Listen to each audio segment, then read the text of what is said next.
E aí, Boa, tudo pontual. bem? Tudo bem, e você? Tudo, deixa eu deixar o som bom aqui. Aí, Eu ouço bem, deixa eu só pronto. ajeitar aqui também para não ficar fora de enquadramento. E aí? Tá no escritório sozinho aí, meu? Hoje eu estou no nosso escritório aqui de Sorocaba. Tem mais uma pessoa aqui Tá. comigo. A gente tem um escritório pequenininho aqui. É bom que dá para separar um pouco a turma e trabalhar de forma segura por enquanto. É, A gente tem, não sei como é que foi lá na Alaska, mas a gente já tem uns dois que pegaram, né? Que já passaram um período de quarentena e voltaram a trabalhar lá no escritório. Aí a gente está combinando agora de comprar os testes, né? Para ver quem que eventualmente já estaria imunizado, né? olha, eu acho que tem muita gente já imunizada, assim. Esse negócio do corona já estava pegando já, e eu fui em evento de 100 pessoas, 400 pessoas, assim, no INSPER, que foi foco. Uhum. Teve um evento que a minha mãe foi junto, minha mãe ficou meio mal uns dias depois, meio gripada, assim, depois passou. Então, assim, eu acho que tem um monte de gente perto da gente que já está imunizada, entendeu? Então, a hora que ficar fácil aí os testes de É, sorologia mesmo, também, eu acho que vamos fazer todo mundo.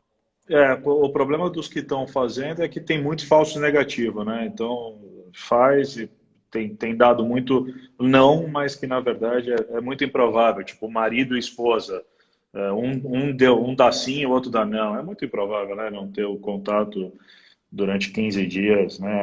Ainda mais no começo, quando você não sabe que você está ainda contaminado, né? É, bom, tudo bem, vamos É, levando. bom, Eu tô em casa porque o governador obriga, senão eu não estaria, mas tudo bem. é. Bom, vamos falar do que a gente entende, né? Deixa isso para um monte de entendido de É, plantão, né? O que mais tem agora é infectologista, epidemiologista, enfim. Vamos voltar para o é. nosso mundo aqui, que eu acho que é um pouco mais racional nesse momento. Bom, obrigado aí pelo, pela disponibilidade da agenda. Sei que toda hora que eu abro o Instagram, a pessoa que eu mais vejo ali é o Breda. Então, sei que a agenda tá super concorrida. Tua, do Luiz também. Outro dia, acho que foi sábado, né, com o Salomão lá, fiquei assistindo Tá. um tempão o bate-papo de vocês. Então não tem mais dia útil, não tem mais descanso, né? No meio da crise tem que dar a cara aí para a turma o tempo inteiro. Então, obrigado Mas mais uma vez. imagina, eu que agradeço. Veda, acho que foi o primeiro lugar que a gente fez alguma reunião pública com o Luiz Alves, vizinho aqui Exatamente.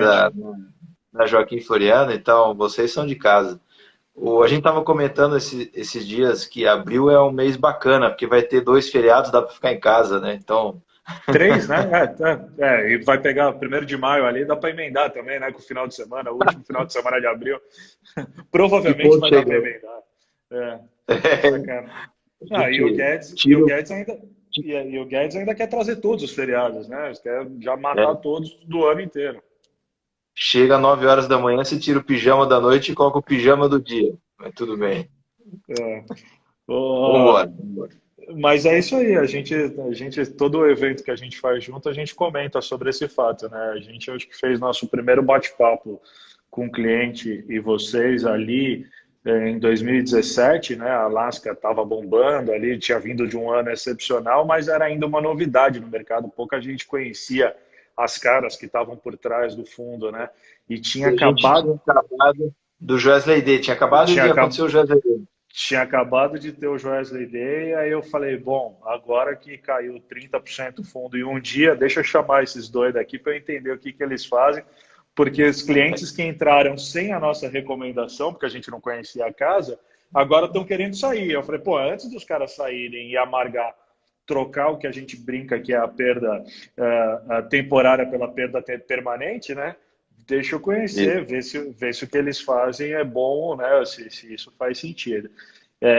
Uma coisa que até para a gente começar o bate-papo, uma coisa que eu admiro muito em você e acho que tem trazido um resultado bacana, né, para a gente que está talvez nessa mesma figura de educador, né, de incentivador, de que as pessoas conheçam mais sobre investimentos, né, que façam escolhas mais conscientes. Eu acho que você é o primeiro gestor que eu conheço que há um bom tempo se coloca nessa posição, né? Lembro lá em 2017, nesse mesmo evento, você falando categoricamente para os clientes, sem medo nenhum, assim, olha, se o fundo ele pode dar 30% de novo negativo no mês que vem. Então, se você não está preparado para ter esse tipo de retorno, eu prefiro que nem entre no fundo.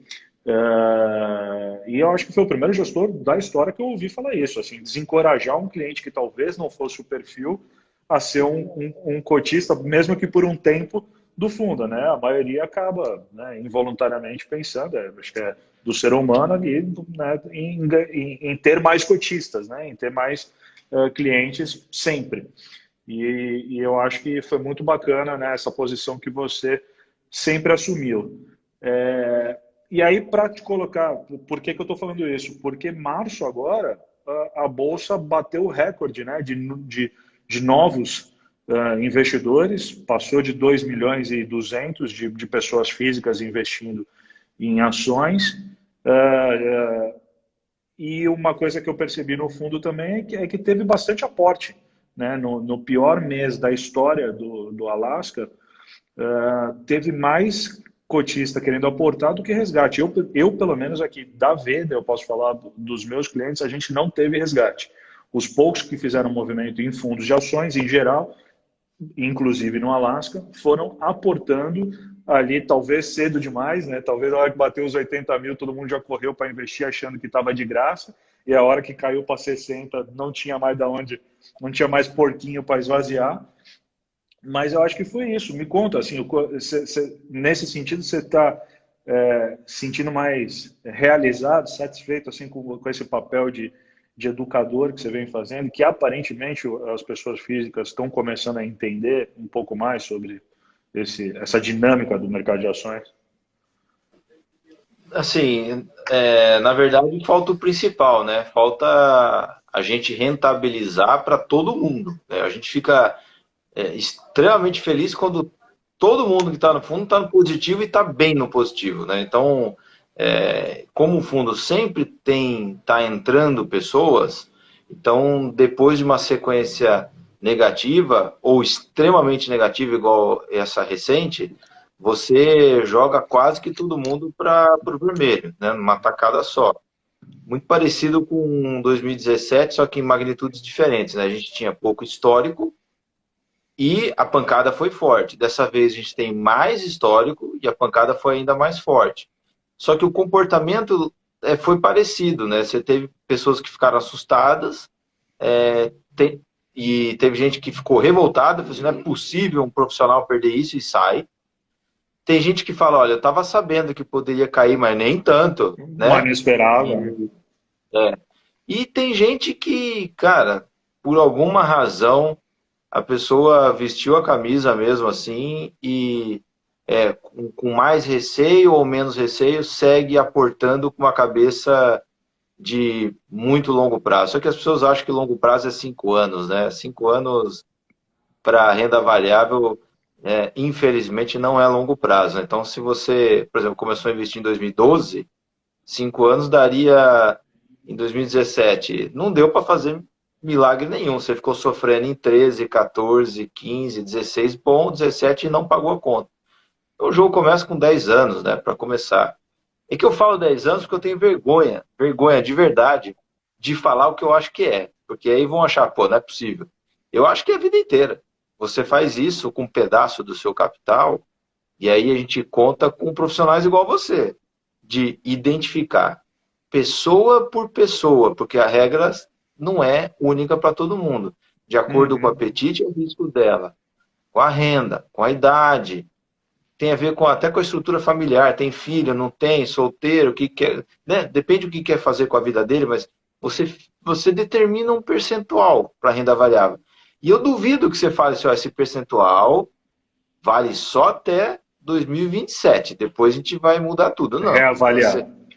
é um negócio que é com cabeça longa. Ou você não fala assim, olha, você vai investir em ações só até 2028, depois você zera, nunca mais volta, porque até lá você fica rico. Não, não é assim, ninguém faz isso. Você pode até revendo o percentual conforme a pessoa vai se aposentando ou vai ficando mais velhinha, ele tem que se preocupar mais em não ter tanta oscilação patrimonial. Assim, eu entendo isso daí. Mas você percebe que os prazos de exposição em renda variável seguem a vida inteira. E aí, quando você pensa com cabeça de vida inteira, e a pessoa ela investe algo que ela está ganhando por outro lado. Então, ela pode ter dividendo de uma empresa de capital fechado e usa a renda variável para diversificar, ou ela tem salário, recebe salário, seja do setor público ou do setor privado, ela sabe que não vai receber esse salário para sempre, né? Ou não quer depender apenas da força do trabalho dela, então ela diversifica. Coloca um pedaço em renda variável, um pedaço em renda fixa, fundo imobiliário, alguma coisa offshore, alguma coisa em dólar, mas ela faz isso por um prazo muito longo e espera que essa pizza, ao longo de 10, 15, 20, 25 anos, cresça de tal forma que isso ande sozinho. O dividendo que ela vai receber, ou o retorno sobre o capital dela, o incremento anual seja muito maior do que o próprio salário dela. Aí ela está finalmente livre, independente. Fazendo o dinheiro Onde que ela trabalhar quer. para ela. Isso. Então, essa jornada de educar as pessoas nesse sentido é o que a gente tenta fazer, né? Então não adianta você estar só no jogo de curto prazo e tentar vender o peixe toda hora para o cara, seu fundo, né? Que esse fundo é bom, pode colocar, só dá cota positiva, esse fundo não perde, porque é mentira, vai Não, sem dúvida. acontecer.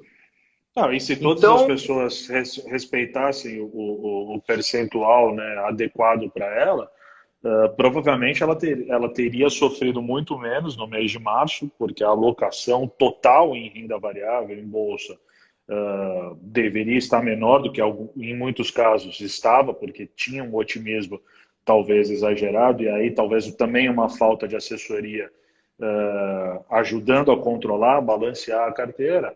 Que aí agora o cara, pô, caiu tudo isso, né? Se eu continuo acreditando no gestor, se eu continuo acreditando nas empresas que estão dentro do fundo ali, é hora de eu colocar mais, né? De novo, o horizonte está lá, é 10 anos, é 15 anos, eu não coloquei para ganhar nos próximos 6 meses, né? Então, se o mercado, como o Luiz fala, né? Se estão me dando essa oportunidade de eu comprar uma empresa que eu gosto mais barato, pô, melhor ainda, né? Compro feliz. o Luiz, assim, ele está se aproveitando de todas as formas legais possíveis de acumular ativos. Já viu quedas desse tipo várias vezes na vida. E várias vezes, assim, são quedas que acontecem a cada 7, 8, 10 anos. Né? E aí, passando um pouquinho da visão da gestão, né? Todas as vezes que cair isso, a gente vai cair também? Né? Essa é uma boa pergunta. Pô, toda vez que o mercado cair 70%, 50%, você vai cair desse jeito também? A expectativa é que não. É que depende de onde parte. Então, assim, se você está lá comprado em bolsa e tal, e acontece o Joesley Day. Né? Você acha que os ativos estão baratos e acontece uma queda daquela. Bom, é muito provavelmente que a gente vai cair também. A gente vai cair junto. Essa queda recentemente nos pega em cheio, sem dúvida. A de 2008, ou a de 97, ou o estilo da queda de 1971, quedas que partem de um patamar muito caro das ações, de um extremo otimismo, aí minha expectativa é que a gente não vai ser pego. Assim, o Luiz não vai deixar. Ele de jeito nenhum. Ele sempre foi um cara que gosta muito de ações quando está barato e odeia quando está caro.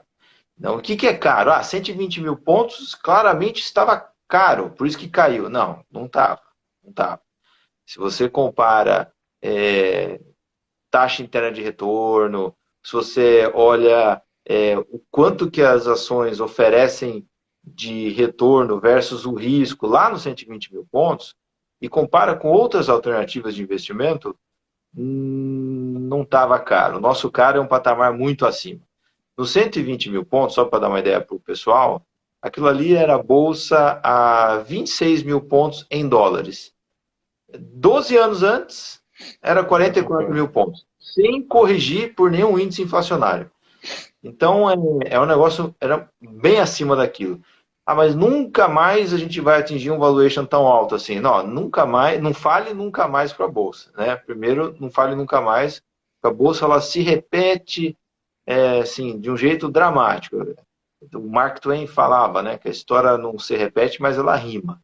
Muita gente está falando agora o seguinte, olha, mas essa crise é diferente, né? Epidemia, tal. Falei, tudo bem, 2008 era igual a alguma outra?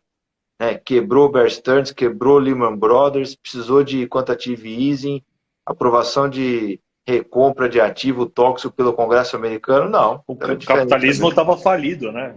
As pessoas tinham acabado com o capitalismo. As pessoas esqueceram o que foi aquele de outubro de 2008 a março de 2009.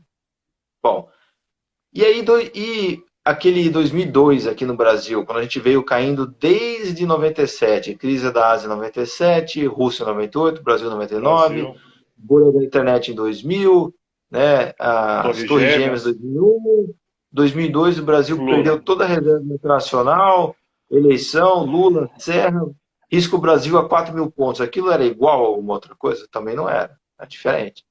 Aí se você volta para 90, março de 90, confisco da poupança, a Zélia foi lá e tomou o dinheiro de todo mundo nos bancos. Congelou, você não pode... Hoje a gente não pode sair de casa, né? Mas pelo menos seu dinheiro está lá no banco, quem tem alguma coisa. Naquela época, esquece, não podia pegar o que tinha no banco. Tinha gente que morreu infartado com o anúncio, teve gente que se suicidou. Aquilo era não podia sair porque não tinha dinheiro, não saía. Não era. Também não era igual. Mas aí a gente percebe que nunca uma crise é igual a outra, mas são iguais. Quando você olha, os efeitos são iguais. Queda de preço, pessimismo, pânico. Não tem luz no fim do túnel. Chega uma hora e você fala, meu, e agora? Ferrou? Porque o mercado não vai voltar. E depois, milagrosamente, alguma coisa entre 8 meses e 12 meses, as coisas começam a se resolver. O que é se resolver? Todo mundo tem algum interesse, na média, em sair desse problema, né? Então, a gente pode até discutir, em outra situação, se tem interesse eleitoral, se tem interesse político, ou interesse econômico, em você estender um pouco mais a quarentena ou não, tanto faz. Não vou nem entrar nessa discussão. Mas ninguém tem interesse em deixar do jeito que está por 2, 3 anos. Porque quebra todo mundo fica desempregado, nenhuma empresa funciona mais, tem caos total. Né? Então, ninguém tem interesse em esticar a corda desse tamanho. Então, algumas cidades do interior já estão voltando, Curitiba já está ensaiando, a gente já vê aqui no estado de São Paulo já tem uma pressão grande em cima do Dória. Santa Catarina, Mato Grosso. Leitos a mais, né, de hospitais que foram feitos já tem muita coisa pronta. Existe uma expectativa, né, se o tal do pico vai ser daqui a pouco, se a gente está nele, vai daqui a 2 semanas, mas essa é a conversa. Ninguém está falando que o pico vai ser em outubro de 2021. Então, o horizonte temporal é esse. É 1 mês, 2 meses, 1 semana. Isso daí para investimento em ações é muito curto. Então, esse primeiro semestre, o resultado das empresas vai ser um show de horror, né? Muita coisa ruim no primeiro TRI, que não foi divulgado ainda. No segundo, com certeza, também muito ruim ainda, porque você vai pegar pelo menos abril muito fraco e talvez um maio. Quando a gente entra em junho, julho, a gente já tem alguma coisinha que vai estar funcionando. E a conversa no segundo semestre passa a ser de recuperação econômica, partindo de uma base muito, muito fraca, cheia de estrago, mas a conversa já é recuperação. E aí, olhando para 2021, o negócio começa a melhorar bem. Só que aí, nem toda companhia é igual, essa é a diferença, né? Vai ter companhia que vai ficar pelo meio do caminho, normalmente as pequenas, médias, as familiares que já estão sofrendo, estão asfixiadas, sem liquidez e tal.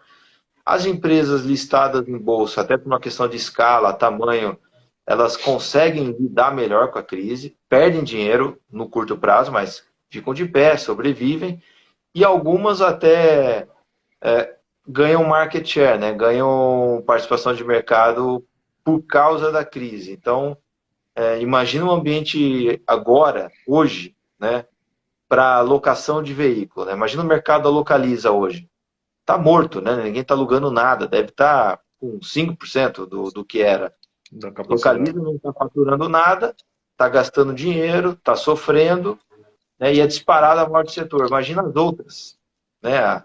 As que não têm a mesma estrutura, a mesmo acesso a capital, né? A mesma liquidez, o mesmo crédito que a Localiza. Vai morrer, né? Não tem jeito.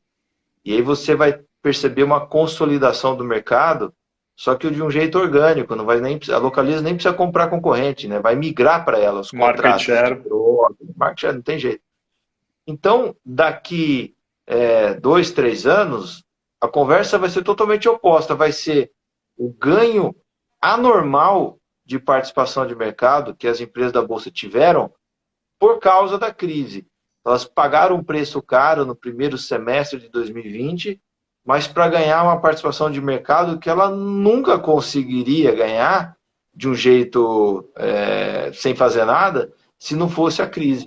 Então a conversa para os próximos anos é de darwinismo, né, das sobreviventes, as empresas que vão sair ganhando dessa crise simplesmente porque ficaram de pé.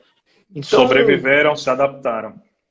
igualzinho 2008, igualzinho 2002, igualzinho a década de 90, né, quando você teve aquela abertura bancária no Brasil na década de 90, aí veio um monte de banco gringo aqui no Brasil. Quantos aguentaram ganhar dinheiro no Brasil? Porque eles falam que os bancos ganham muito dinheiro no Brasil, né? Então, Itaú, Bradesco e tal. Bom, beleza, se é fácil de ganhar dinheiro no Brasil, porque todo banco gringo que veio aqui Perdeu e foi morreu ou embora. foi embora. Porque não é moleza, né? O Brasil, você ganha dinheiro se você é líder, se você é sobrevivente. Aí você ganha muito. Você vê no mercado Localiza, a Hertz e a Avis vieram para cá. Não adiantou nada. Uma morreu, outra foi engolida.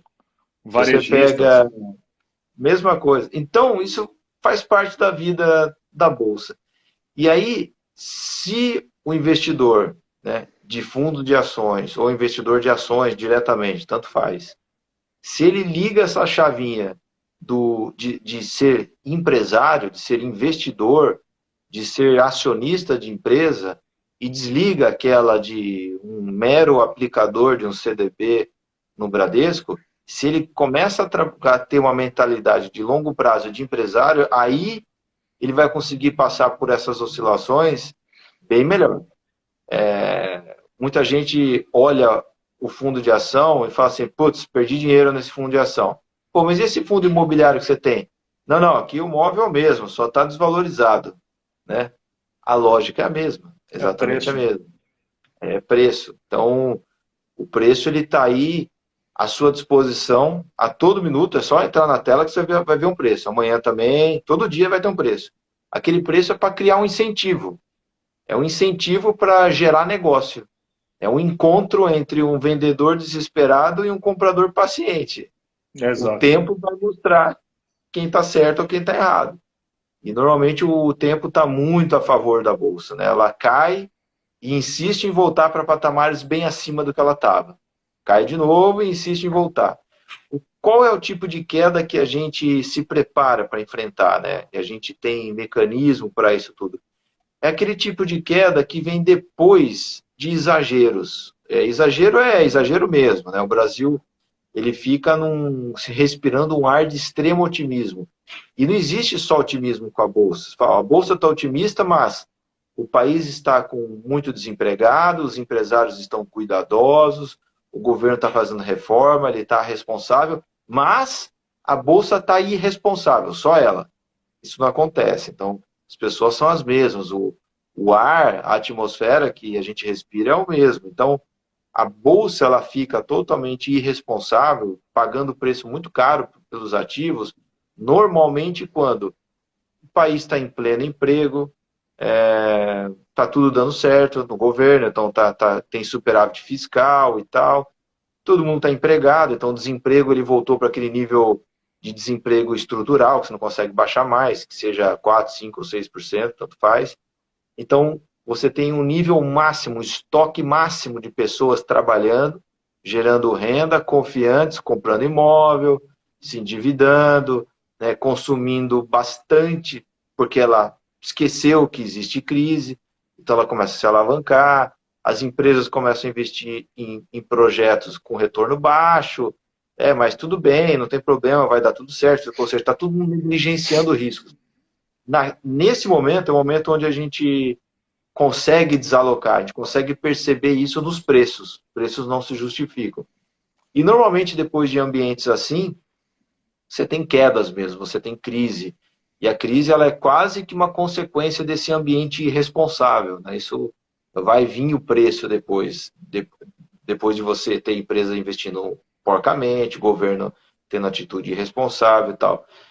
Qualquer coisa no meio do caminho, entre o extremamente barato e o começar a ficar caro, a gente na Alaska a gente vai ficar suscetível. A gente vai oscilar junto com o mercado, hora mais, hora menos, às vezes acertando muito mais, às vezes errando, mas a expectativa é que conseguindo pegar essa andada bem mais do que o próprio mercado, né? Então, é ali que a gente vai se cobrar muito por estar desalocado, estar leve em ações e, no caso do BDR, procurando outras geografias, procurando até outros países para investir, porque aí o Brasil esgotou a chance.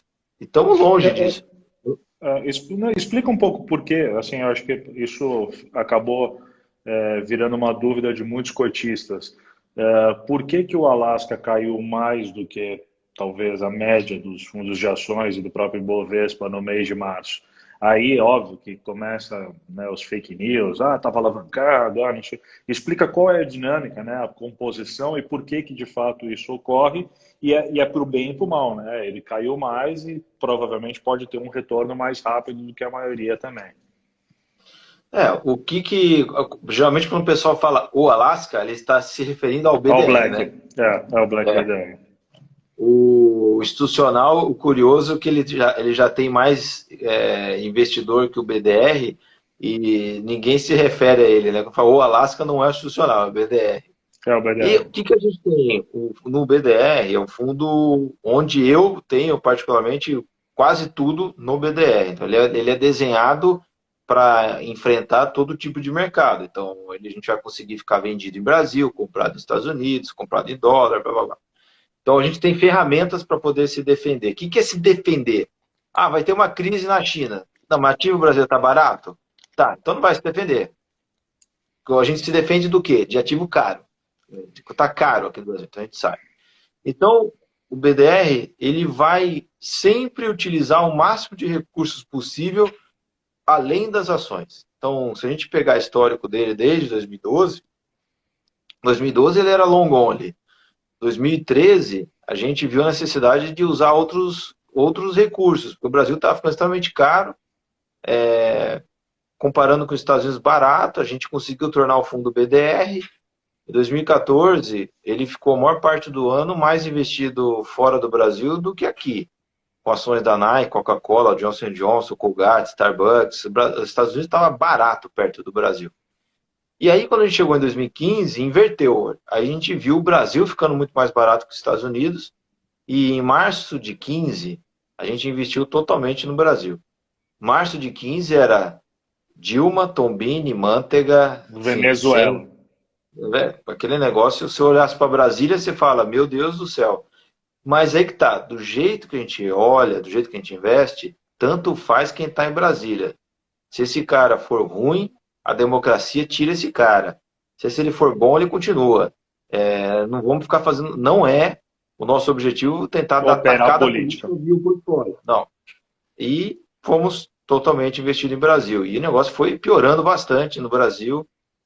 Até que mais ou menos em setembro de 15, quando deu aquela disparada do dólar, foi e o mercado se estressou demais com o governo Dilma, não se falava ainda da palavra impeachment. A palavra impeachment foi entrar em 2016. Ali a gente viu o Brasil voltando para o mesmo nível de preço nominal, sem corrigir nada, em dólar, de 2008. para 1997. Ah, pior ainda. 97 era 12 mil pontos em dólares. A gente já foi abaixo de 10, foi para 9 mil em janeiro. E aí a gente falou assim, olha, o nível aqui é nível de preço, que nem você disse, nível de preço Venezuela. É nível de preço bagunça total. E por mais que o Brasil tenha talento para não fazer as coisas direito o tempo todo, quando a gente flerta com o abismo, a gente até olha para baixo, mas não pula. O Brasil dá um jeito de tomar atitude. Plano Real, lá atrás, né, recentemente a gente viu, né, reforma da Previdência. O Brasil ele faz o que tem que ser feito com certo atraso, mas faz. Aí a gente foi lá, investimos 100% em Brasil, e para aproveitar esse valuation em dólar, a gente vendeu um patrimônio do fundo em dólar, setembro de 15. Só que quando você faz isso, você fica totalmente vulnerável ao Banco Central, né? Se a taxa de juros, que era 14,25, e o mercado esperava que fosse para 17, com o Tombini, se por algum acaso, por algum absurdo, a taxa de juros viesse para 7, né, num patamar que nunca existiu no Brasil, a gente sabe que o dólar iria subir, porque o carrego da moeda iria subir e tal. Então, a gente vendeu um juros curto, intermediário, sempre com 2, 3 anos à frente, para proteger o dólar, e esse dólar nos dá a exposição na bolsa barata que a gente quer, que é na bolsa em dólar. E eu brinquei com o 7, né? Falei que o 7% seria algo impensável, né? Não só o 7 é impensável, como a gente veio para 3,75. Então, o dólar subiu para um patamar que a gente nunca imaginou que iria, assim como os juros veio para um patamar para baixo que a gente nunca imaginou que viria. Então, essas duas estratégias combinadas nos deixa melhor para poder investir nas ações. A gente gosta da exposição da bolsa em dólares e os juros protege isso. Então, 2016, juros com dólar deu 45 pontos de retorno bruto. 2017, 18 e 19. 17 deu muita volatilidade, 18 e 19 juntos deu retorno positivo para o fundo, somando tudo, alguma coisa entre 10 e 20, eu já postei algumas vezes, mas ajudou. E 2020 tirou bastante retorno. Do lado dos juros, porque os juros ele começou a não nos proteger mais no dólar. Quando isso?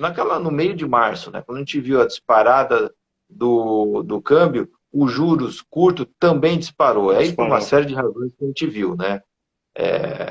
Zeragem de fundos, correria, liquidez, tal. E ali, a gente sabe que ações para baixo tem limite de queda. É o caixa da empresa, a empresa entra recomprando, tá? As empresas não vão para zero. Mas juros e dólar, principalmente os juros, quando começa a ter correria, não tem limite de alta. Aliás, o limite de alta é o limite do dia. E vai para outro dia, e vai para outro dia. E aí a gente resolveu, olha, não dá para continuar com esse tipo de estrago sem perspectiva nenhuma de parar. Zera essa posição e a gente volta de uma outra forma. Existem outras formas de a gente voltar, que às vezes, se você volta, você se expõe nesses ativos via opção, por exemplo, se você sempre carrega a opção comprada, isso é caro ao longo do tempo, isso é detrator de retorno e custa. Por outro lado, você não tem perda ilimitada, sua perda é limitada, é aquilo que você colocou com prêmio. Mas se você tiver na sua cabeça alguma expectativa de timing para aquilo ocorrer, seja uma subida de bolsa, ou queda de bolsa, ou subida do dólar, tá? E você faz via opções, pode ser muito mais efetivo. A única coisa é que você tem que ter um horizonte mais assertivo, você tem que ser mais cirúrgico na sua posição. Então, o mês de março fez com que a gente zerassem essas posições do dia 19 ao dia 25, 26, a gente ficou uns 5 dias zerando. A gente esperou para rever a estratégia. Isso custou 24, 25 pontos percentuais no Black BDR a mais de perda, mais ou menos. E a gente volta com esses ativos, se for o caso, ou outros, ao longo do tempo. O fundo sempre vai poder fazer isso ao longo da sua vida inteira. A gente já tem posições além das ações, hoje, além da carteira long only, já tem um pouco em cada ativo, tem coisas novas que a gente nunca teve no passado, por conta de ideias que a crise nos deu, né? Então, o fundo sempre vai se adaptando. Tem E S&P, se... tem alguma coisa de bolsa Não, americana no momento? não tem. A Bolsa Americana, a gente poderia comprar algumas BDRs se o S&P viesse mais ou menos para 1.500 pontos. Se o S&P dividisse por 2, aí acho que alguma coisa ia dar chance, né? Mas não, caiu pouco lá, perto do que caiu aqui. Então, no relativo, não barateou ainda. Não vale a pena fazer a troca. Então, mas aí o fundo já tem algumas coisas a mais, que a gente está até montando. Todo dia a gente está montando alguma coisa a mais. A gente aprendeu algumas coisas novas, então vai ter mais opção. Quando tiver posição combinada em futuros, vai ser menor. Mas o fundo não vai se limitar só à bolsa, não. Então, taticamente, a gente ficou alguns dias só com ações long only, igual o institucional, mas a gente já viu que está dando muita chance em algumas coisas. Então, o fundo está montando posições além das ações também. E isso que a gente está fazendo não tem absolutamente nada a ver com o março. A gente sempre imagina o seguinte, ó, hoje você recebeu 1,5 bi, 2 bi do fundo, carteira está em branco, o que você dá para você fazer hoje com esse dinheiro, né? Olhando os próximos 10, 15 anos. Olha, hoje dá para comprar essa ação, tem essa estrutura de opção interessante, tem isso daqui. Beleza, se isso é igual ao que você tinha ontem, beleza, você está mantendo sua carteira inalterada. Se por algum acaso hoje surgiu uma oportunidade nova, faça. Mas nunca, jamais, nunca carimbe um dinheiro que você ganhou no passado ou um dinheiro que você perdeu no passado. Eu vejo assim, ó, eu vejo às vezes a pessoa falando o seguinte, eu nunca mais vou encostar em Petrobras, porque toda vez que eu encostei nela eu perdi dinheiro. O cara está carimbando, né? A empresa é um animal vivo, trocou o presidente, trocou o preço do petróleo, não faça isso, né? A Ou, Petrobras hoje é totalmente diferente de 5 anos atrás, era uma empresa quebrada, né? então, a gente não carimba, não. Então, não, não tem. Olha, a gente tem que montar isso agora, porque março foi ruim, então a gente tem que recuperar em maio. Não. Tá sempre apagou, não existe preço médio, não existe nada. Você sempre está fazendo de hoje para amanhã, de hoje para amanhã.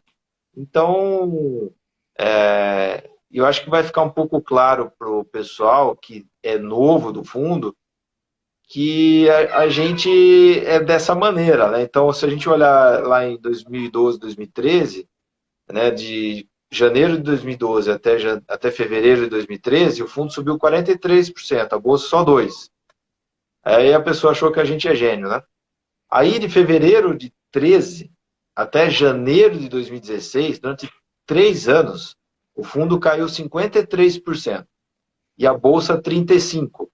E aí tinha gente que falava assim, pô, se fosse para perder dinheiro na bolsa, eu perco eu sozinho, eu vou pagar profissional para Incompetente. fazer isso.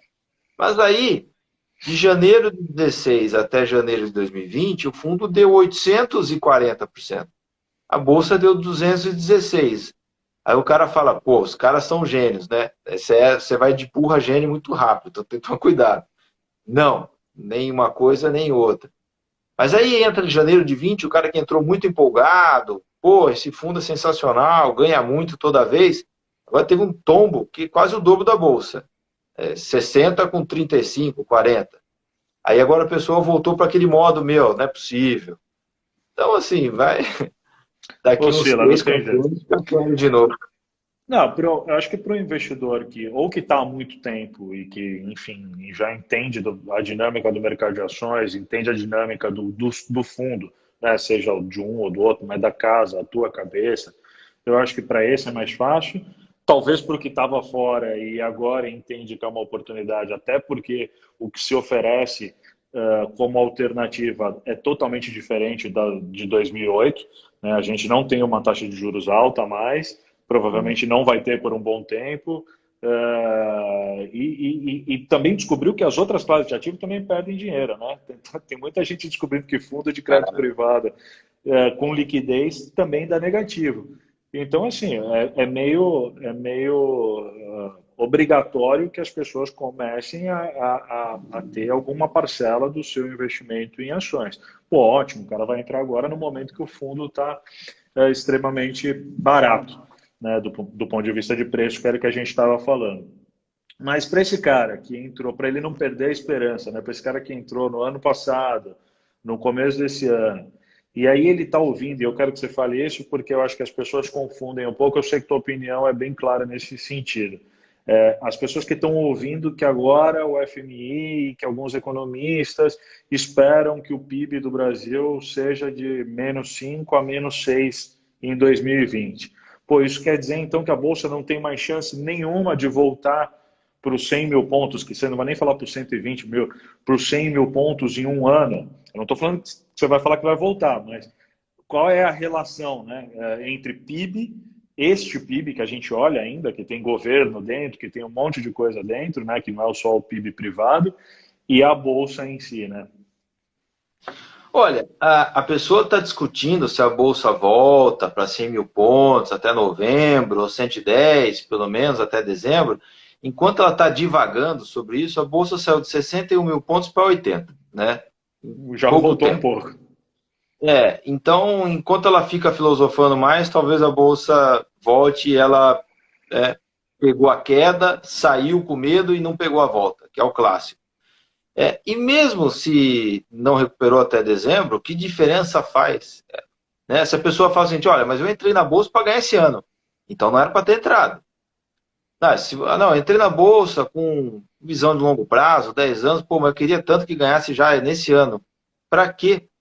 Qual a diferença? Você é comprador de bolsa ou você é vendedor? Mas não, eu sou comprador. Todo dia ou todo mês me sobra 3, 4 mil reais que eu separo para a Invisto na bolsa. Bolsa. Então é melhor você alocar esse dinheiro a 80 mil ou a 100 mil? Qual que você acha que vai comprar mais ações ou comprar mais cotas, né? Visando 10 anos, né? Você é comprador, você quer preço caro por quê? Quem quer preço alto é quem vende. Aí você fala assim, não, mas eu já investi na bolsa e estou precisando de um dinheiro aqui que está na bolsa. Pô, então reza para subir. Não tem o que fazer, você virou torcedor. Agora você já não é mais investidor, você é um torcedor. Investidor. Então, assim, e por um lado, não faz diferença se vai ser 6 meses, um ano, 18 meses que volta. Né? Não se preocupa com isso. Outro lado da história, a bolsa sempre volta.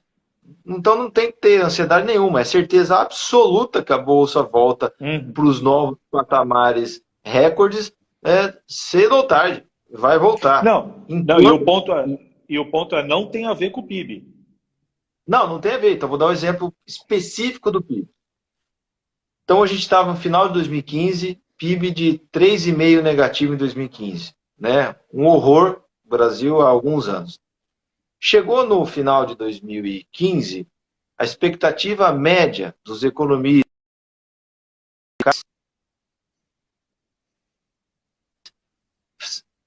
seria algo de -2,8, -2,7. Foi bem pior. O PIB foi 3,5 negativo de novo. Bom, se a economia foi para trás e bem pior do que as expectativas iniciais, portanto, a Bolsa foi para trás e foi feio, né? Porque foi ruim? Não. A Bolsa andou 40%. Aí você fala, não, mas a Bolsa subiu porque o mercado estava com expectativa de 2017 ser bom. Também não. A Bolsa subiu porque o lucro das empresas subiu em 2016. Não, mas não é possível, porque o PIB foi para trás, como é que o lucro de empresa subiu? Empresa da Bolsa, é desse tamanho, tem 300 empresas lá, o índice tem 70. Isso não tem absolutamente nada a ver com as 8 milhões de empresas que existem no Brasil. Então, a Bolsa subiu porque o lucro daquelas empresas da Bolsa subiu também. O que vai acontecer com 2020 comparado com 2019? Possivelmente o lucro fica meio paradão, negativo, cai 20%, cai 30%, dependendo da expansão, né, da quarentena. Então, se você imaginar que anda junto, é os 115 mil pontos, tira aí uns 20%, 30%, é bem possível que a Bolsa termine o ano com 90, 95 mil. E 2021? O que acontece com o lucro das empresas versus 2020? Né? E essas empresas que vão ser as sobreviventes, que são as que estão na Bolsa, elas ganham dinheiro igualzinho ou perdem dinheiro igualzinho à vendinha da esquina que ficou fechada 2 meses e quebrou? Não, de jeito nenhum. Né? É outra realidade econômica, outra musculatura. Então, assim, cuidado para não achar que PIB é igual a bolsa, você já vai errar. Cuidado para não ficar fixando data para a bolsa voltar, porque isso vai te criar ansiedade, você vai errar também. E se você acerta, o que adiantou? Né? A pessoa tem 100 mil reais no fundo, virou 50 mil. Aí ela quer que volte para 100 mil pontos de novo. Ou ela quer que o capital dela volte para 100 mil reais. Aí voltou. O que adiantou? Né? Era 50, caiu para. Era 100, caiu para 50, voltou para 100. Pô, você não tem proveito nenhum disso. Né? Aí você fala, pô, mas eu estou dormindo melhor, me sinto melhor agora, porque pelo menos o meu saldo não está negativo. Pô, mas você está querendo lidar com os seus sentimentos ao longo do ano, calendário, ou você quer investir e ganhar dinheiro, né? Acumular ativo. Então, é uma jornada emocional também a bolsa, né? Então, a pessoa aprendendo a lidar com isso, ela consegue se tornar um investidor melhor. Minha expectativa, pessoalmente, aí é onde eu estou colocando na reta, a gente está comprando estruturas no mercado, estruturas de opções, ou se expondo com ativos que vencem até começo de 2022, onde está implícito nisso tudo, que a gente imagina que o mercado recupera até lá, com uma certa gordura. Então, em algum momento, eu acho que até março, abril de 22, o mercado vai ter voltado. Isso significa que o PIB vai ter voltado? Ou isso significa que o desemprego vai estar igual? Não. E a gente não aposta em desemprego, ou isso ou aquilo. A gente vê o valor das empresas, né? Uhum. Então, aí você fala, pô, mas 2 anos é demais, é muito tempo, eu não tenho esse tempo todo. Cara, então, assim, na Bolsa não é para você. 2 anos passa assim, né? Não, ok, mas só lembre, né, que agora a taxa de juros é 3% ao ano. Né? Então, assim, não é que você vai sair e vai ter várias alternativas para recuperar esse patrimônio. Né? Assim, quem ficou já ganhou 200 do CDI do ano no mês de abril. Né? Quanto que está o fundo no mês de abril? Já deve estar com quase 10 de alta, aí, 8, sei lá. Hoje está subindo um pouco mais. Então, assim, isso daí, mas a gente nem adianta fazer essa conta. Tem uma frase dos agricultores do interior que fala o seguinte: o cara ele pode plantar tomate, plantar cana, plantar batata, plantar soja. Ele escolhe, né? E aí ele diz o seguinte: o dinheiro que você perde na batata, você só Você não recupera com recupera. batata. Você só recupera com batata. Porque quando perde com batata é muito, né? Então, assim, não adianta você achar o dinheiro que você perdeu com a bolsa, você vai recuperar com o CDB de 3,75. Acho difícil. Acho que se o CDI fosse 18%, eu entenderia perfeitamente a pessoa desistir A de bolsa tentação. e vou para a Selic ali, para o CDI, porque 5 anos de CDI de 18, para mim tá ótimo. Eu dobro o capital e tal. Beleza, mas eu acho que o Brasil não vai ter tão cedo esses CDIs altos, não. Eu acho que pelo contrário. A gente está sendo constantemente surpreendido com o movimento que o mundo inteiro está fazendo, e o Brasil também, dessa vez, que é na linha de, surpreendentemente, inflação não aparece, taxa de juros indo cada vez mais para baixo, e o que o mundo já vinha fazendo há muito tempo, agora o Brasil está fazendo também, que é o tal do quantitative easing, né? Que é impressão de dinheiro, recompra de ativos, e aí abre uma outra discussão. Era normal no Brasil as pessoas estocarem a hora de trabalho dela, né? Aquela remuneração pelo seu trabalho, você recebia em dinheiro, você estocava o dinheiro onde? Normalmente as pessoas estocavam dinheiro em dinheiro, né? CDB, Sim, poupança. sim. Isso daí no Aplicado. mundo já não está funcionando faz tempo, né? O dinheiro em si está valendo cada vez menos. Você não mede isso por inflação de consumo, você mede isso por inflação de ativos. Então Exatamente, era eu o que eu acho ia que perguntar. isso vai vir no Brasil também. Então eu acho que a gente vai ter uma onda assim, Inflacionária no pode, preço dos ativos.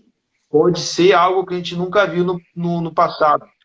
A gente nunca É, viu porque o Brasil ele tinha, o mundo estava com impressão de dinheiro, mas o Brasil tinha Selic de 14, 12, um dinheiro mais honesto, que por si só rentabiliza.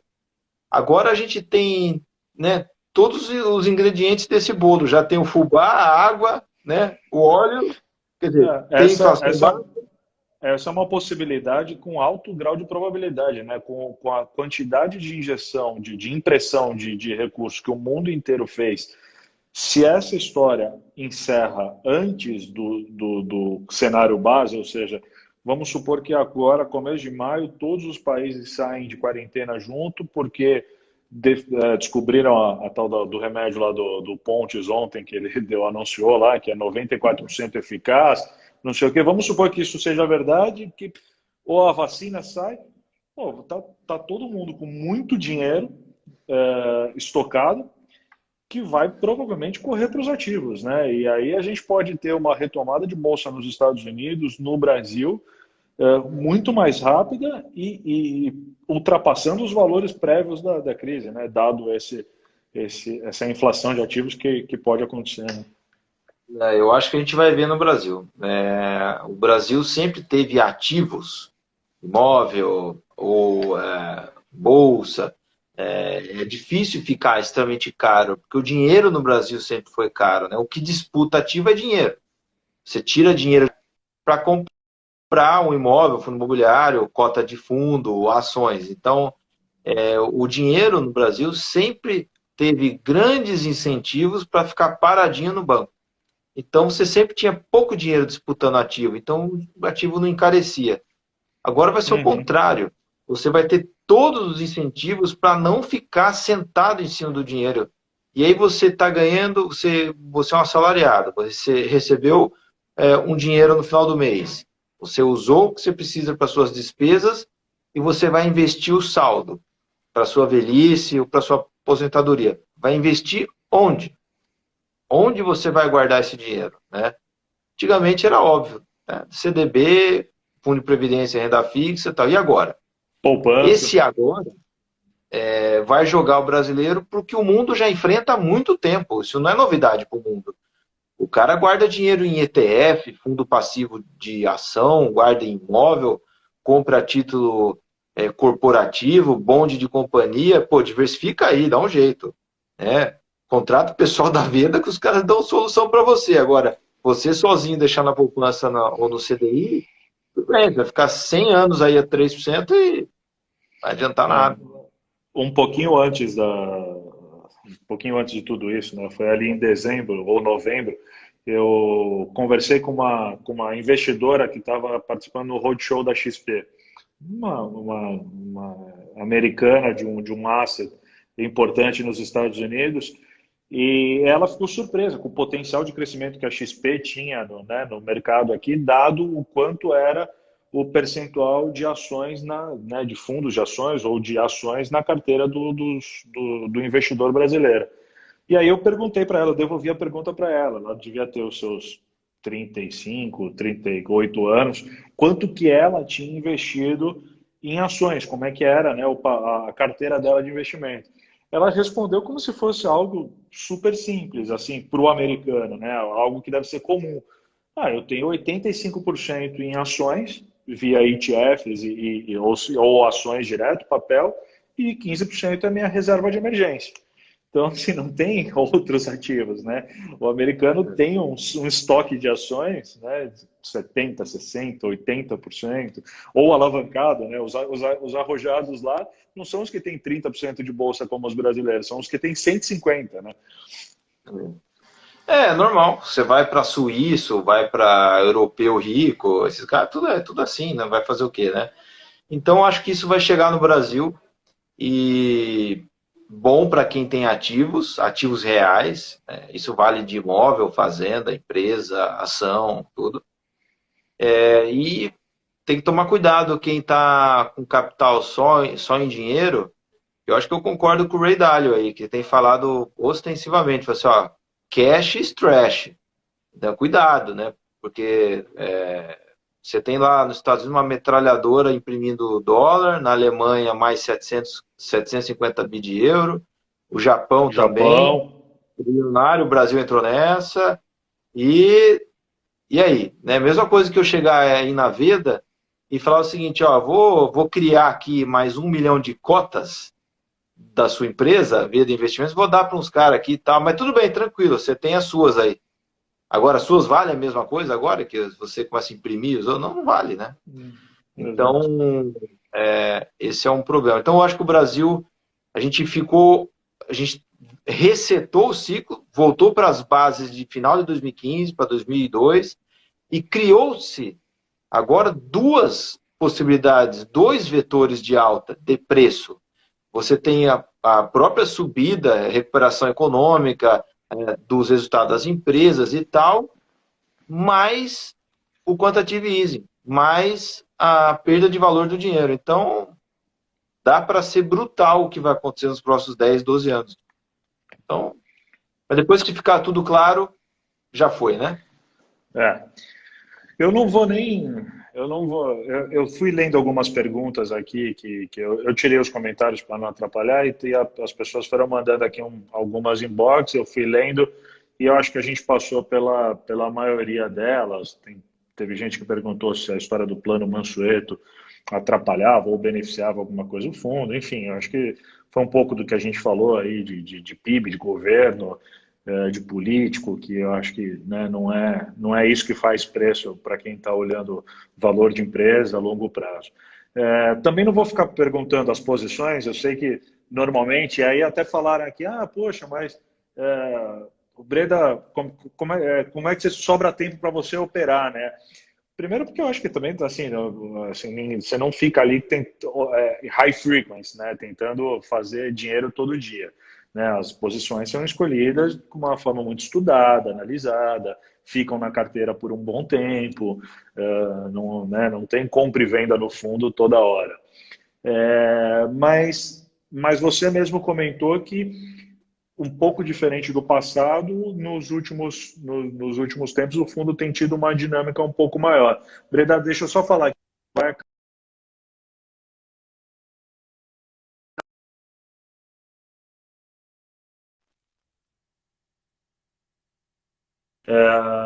Nossa live vai acabar em 1 minuto e 40. Como é que você está de tempo aí? Dá para puxar mais 10 minutos se precisar? Dá. Tá bom. Tá bom. Então, só para... eu ouvi você falando que a carteira está muito mais dinâmica do que foi no passado. Então, não dá para falar, hoje eu tenho isso, porque pode ser que daqui uma semana você já tenha uma carteira um pouco diferente, né? Sim. É porque os preços estão movimentando muito rápido, né? Aqui, se eu for mostrar rapidinho, ó, o celular está apoiado no computador, está cheio de preço aqui, ó. Então a gente está conversando, mas eu estou vendo aqui as coisas. E assim, né? Lá na mesa da Alaska tem 9 pessoas, né? Luiz Alves no telefone com o corretor, operador, então não é só eu, né? Tem bastante gente. E o tempo que a gente gasta ao longo do dia é muito mais conversando com o empresário, né? Movimentação de preço aí é ridículo, né? Se você gosta de uma posição, tem 10% no fundo, a ação caiu bastante, você compra um pouquinho mais. Compra mais. Não tem atividade cerebral nenhuma nisso. O trabalho foi previamente feito, que é analisar a empresa, ler, conversar. E você não fica 24 horas no telefone com o presidente da empresa. Você já... Voltando. Então, assim... Você estava falando da modelagem, depois você fez a modelagem... as pessoas acham que a gente é trader de posição, né? Entra na Emiglu, diminui para Cogna, compra, né, Suzano, vende Suzano, vai para Petro. Não é. Não é assim. A gente fica normalmente, na média, 4, 5 anos com uma ação. Então, o nosso entra e sai numa empresa demora, né? Você fica bastante tempo com aquela empresa. E normalmente a gente sai porque encareceu. Ou sai, e é raríssimo às vezes, sai porque a empresa está se deteriorando num ritmo que você não imaginava. Não a ação, o negócio, o resultado operacional. Se a ação está se deteriorando no preço, mas a empresa está em ordem, é onde a gente mais gosta, porque Você está comprando ouro por preço de latão. Ah, mas agora está caindo ainda mais o preço, agora não é nem mais latão. O preço agora é de lixo. Não tem problema nenhum. A empresa é ouro, compra mais, o máximo que der. Então, a gente reage mais ao que o mercado faz. Então, não tem, as pessoas tentam, então esquece a gente na Alaska, pensa no Buffett. Você acha que ele fica, compra isso, veja aqui, o cara tá sentado numa Não, mesa, é lendo o, é o muito jornal. romantismo. É o romantismo que É, as pessoas acreditam que todo mundo que trabalha no mercado financeiro é aquela loucura do pregão da bolsa, que nem existe mais também, né, que agora é tudo é. eletrônico, mas eu acho que todo mundo que está nesse ecossistema, né, tem aquela dinâmica de trabalho lá, e obviamente não é Olha, ela. Para você comprar a eu, Magazine Luiza a primeira vez, o quanto você não estudou, visitou a empresa, falou com o presidente, falou com a diretoria, né, viu a quantidade de caminhões que ó, entravam, saíam da empresa. foi mais ou menos assim, Magazine, a primeira reunião foi em junho de 15. Eu já conheci a empresa desde 2011. A gente olhou no IPO. Aí, em junho de 15, a gente fez a primeira visita, lá, de verdade, lá na Zona Norte. Aí, a gente foi em junho, foi em setembro, foi em outubro, e aí, a gente falou, agora é acompanhar. A gente já entendeu mais ou menos como é que é o A negócio. dinâmica. Achava que tinha entendido. Achava. Você não vai entender uma companhia em 6 meses. Por mais que seja muito bom, você não vai entender. Aí, em 2015, a gente começou a comprar, 2016, aí a gente entrou dentro do Conselho Fiscal. E aí a gente começou a arranhar um pouco sobre o que é a empresa, porque você convive com as pessoas ali. E isso é uma mensagem importante para as pessoas, que é o seguinte: as pessoas perguntam o que você analisa numa empresa antes de entrar? Como é que você faz para saber se está barato ou não? Você olha o múltiplo da empresa, preço-lucro, olha o balanço, né, que você olha a gestão de caixa, o que você olha ali? Retorno sobre o capital investido, ROIC ou ROI. O engraçado é que as pessoas estão pulando uma etapa, né? Porque se você pega a Magazine Luiza, você tira o Fred Trajano de lá, bota outro cara. Tira a Luiza Trajano, bota outro cara. Tira o André Fatala, que criou o Labs, põe outro cara. Tira o Beto, que é o CFO, põe outro. Tira os 15 principais nomes e põe uma galera aleatória. Um Zé da esquina que você achou, coloca lá. No exato dia seguinte, que você trocou todo mundo, a empresa está com o mesmo preço-lucro, relação preço-lucro, mesmo ROI, mesmo ROIC, tá. Não mudou nada o que as pessoas olham, mas mudou tudo. Tudo. É outra É empresa, outra mudou empresa. tudo. Então, se tudo que você olha não muda, se você trocou todas as pessoas, você está olhando do jeito errado. Então, a gente começa pelas pessoas. E quanto tempo vai para você conhecer ou entender mais ou menos uma pessoa? Pô, demora, né? É difícil. Tem pessoa que é até difícil de você entender. Pô, é difícil você ganhar confiança ou entender bastante a mentalidade de uma companhia em pouco tempo. Demora, né? E tudo aquilo que está na cabeça daquelas pessoas na empresa para os próximos anos. Então, a Magazine, eu sei o que está na cabeça deles, o que eles querem de 2020, o que eles querem de 2021, em que companhia no mundo eles estão se espelhando, e não é na Amazon.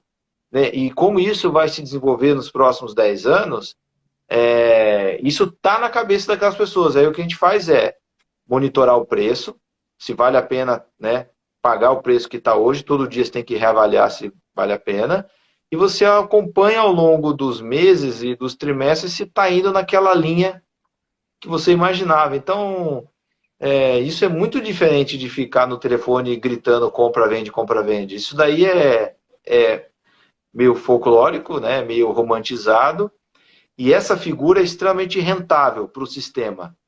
Porque se a pessoa física é levada a fazer isso, ela é ração para todo mundo. Uhum. Todo mundo ganha dinheiro com ela. Porque ela fica compra, vende, paga corretagem, paga emolumento, paga DARF, paga FII, assina esse relatório, assina esse também, paga isso. Ou seja, a É, um, pessoa dá dinheiro para todo mundo, menos para ela. é a melhor forma de transferência de recursos para os outros, né? Aí ele fica mexendo assim no capital, igual mexer em sabão até quebrar, né? Então, já é difícil fazer do jeito que a gente faz, imagina desse jeito aí. Então, essa conversa, por exemplo, que eu estou tendo com você, e no meio da conversa eu pego o feedback que você passa do que você conversa com investidores e tal, Uhum. a gente vai formando a nossa opinião de como é que está o apetite a risco das pessoas, se as pessoas estão confiantes ou não. Então, o que, que eu percebo disso tudo, das conversas? Não tem como os ativos não estarem baratos, está muito barato. Por quê? Porque tem muito medo no ar. Você não Pânico, tem, né? não existe pânico, medo e insegurança num ambiente cheio de ativo caro. Pelo contrário, se todo mundo está retraído, com medo, com dúvida, os ativos tendem a estar muito baratos, né? Uhum. Então, dá tempo sim de fazer análise, acompanhar preço aqui e conversar. Ah, e perguntaram aqui, você acha que pode ter uma nova queda, né? O que óbvio, eu vou deixar você responder, mas o que a gente percebeu, e aí eu acho um pouco improvável, mesmo que essa história da pandemia, da quarentena se estenda mais, você teve muita questão técnica também, né? Assim, as pessoas estavam compradas, estavam alavancadas, você teve muita zeragem compulsória, né, pelas áreas de risco das corretoras, dos bancos. Então, esse movimento agora, dado que, como você mesmo, reestruturou o fundo, todos os outros devem ter feito algo parecido, compraram mais seguros, né, puts, opções. Eu acho que assim, a probabilidade de você ter uma nova queda com magnitude que a gente viu em março e com a velocidade, né, porque que a gente estava acostumado de crise é que o mercado vem piorando, né, a economia vai piorando e a bolsa vai indo ou na frente ou atrás, que seja, mas não do jeito que foi, né? Assim, a gente teve Exato. 6 circuit breaks em uma semana, né? Foi uma bola de neve muito grande, né? Isso, eu acho que você ter uma queda de mais de 50% partindo da pontuação atual, então a gente sair de 77 mil pontos aqui para 38, eu acho muito improvável. Agora, a gente voltar a ganhar, a cair 10, 70. 15% pode muito rápido, né? Pessoalmente, eu acho que a gente viu a mínima naqueles 61 mil pontos Um mil lá pontos. no intraday. Eu acho que ali, grande chance de ter sido o mínimo ali. Muita coisa ficou extremamente exagerada ali. Isso não quer dizer que vai ser uma linha reta agora até os 150 mil pontos, não é isso. É muito provável que a gente fique ainda de lado e bem volátil por um bom tempo. É o normal, né, depois de toda a crise. As pessoas ficam tentando com medo, empresa receosa, investidor compra um pouquinho, a bolsa sobe 2%, ele compra mais um pouco, a bolsa sobe 4%, ele compra bastante, a bolsa cai 6%. Aí ele cai em depressão, fica melancólico, fala, não tem jeito, nunca mais vai recuperar. Bom, não é assim. Então vai ficar nesse reme-reme aí uns 6, 7, 8 meses ainda. Depois vai. E aí a gente volta no assunto inicial. Tanto faz. Qual a diferença vai fazer para a sua vida se a bolsa recuperar em 4 meses, 6 meses ou um ano? Se você é investidor de longo prazo, a única diferença é que quanto mais tempo ela demorar para recuperar, mais oportunidade você tem de acumular barato. Estoque. É a única diferença. E assim, vai acabar a quarentena, o problema do corona, do Covid, vai vir as eleições americanas, vão vir as reformas tributária, administrativa, ou seja, a gente vai continuar tendo bolsa todos os dias e vai continuar enxergando um novo problema para discutir se o preço está barato, se está caro, se faz preço, se não faz preço, quais Ah, sim. empresas são mais impactadas, outras menos impactadas, né? Aí é só você olhar, né? De 64 na Revolução, de 64, passando pelo Vietnã de 69, passando pela Guerra Fria, né? Queda do Muro de Berlim em 89, confisco poupança, quebradeira da década de 90, Lehman Brothers e tal, a gente saiu de 50 pontos em dólar para 14 mil. Bolsa está aí, está subindo apesar de tudo, né? Deu uma Então, boa multiplicada. 2022 vai ser legal, vai ter Datafolha e tal. sabe como é que vai ser, né? Então, quem tem medo de noticiário, quem tem medo do que pode vir de Brasília, não vai conseguir investir em ações por muito tempo, não. Se você olha o pessoal, não precisa nem olhar os americanos, olha aqui no Brasil, o Luiz Alves Paz de Barros, lá na Alaska, o Luiz Barsi, o Parisotto, eles não estão perdendo tempo com quem vai ser o próximo presidente ou o próximo ministro da Fazenda, ou qual PEC está sendo votada. Estão acumulando ativo barato, gastando dinheiro com ativo bom, recebendo dividendo, reinvestindo, vendendo aquilo que não faz mais sentido porque ficou caro e fazendo isso a vida inteira. Dá muito Disciplina, certo. né? A palavra é disciplina. É, muito Respeitar difícil. respeitar o perfil, traçar uma estratégia e manter o, né? Esquece o que está ali no Jornal Nacional, mantém a sua disciplina de investimento em companhias sólidas, né, e rentáveis. Eu acho que também o outro erro do investidor é, às vezes, tentar ficar acertando o turnover de uma companhia que está mal, de ficar acertando o ponto que ela para de cair para começar a comprar. Eu acho que se for, óbvio que se acertar pode ganhar mais do que qualquer outra, mas a probabilidade na simetria de risco é ruim, né? Então, se concentra nas companhias sólidas que dão lucro todo trimestre, que eu acho que no longo prazo não tem como perder dinheiro, né? É simples assim, mas é tão sem graça, é tão simples, que a pessoa fala, não, não é possível. Tem que ter uma receita mais complicada, porque o simples ela não aceita. Então Uhum. é igualzinho dieta para emagrecer. A pessoa, olha, come menos, corta o açúcar, farinhas, faz um pouco de exercício, toma um pouco de água, tenta dormir um pouco mais e só. Aí a pessoa fala, não, não é possível. Tem que ter alguma coisa complicada, tem que ter algum remédio, alguma coisa, porque se for tão simples assim, não dá certo, não, não é possível. Não, é assim. Paciência, é É, assim. Simples geralmente é o que funciona mais. é isso aí.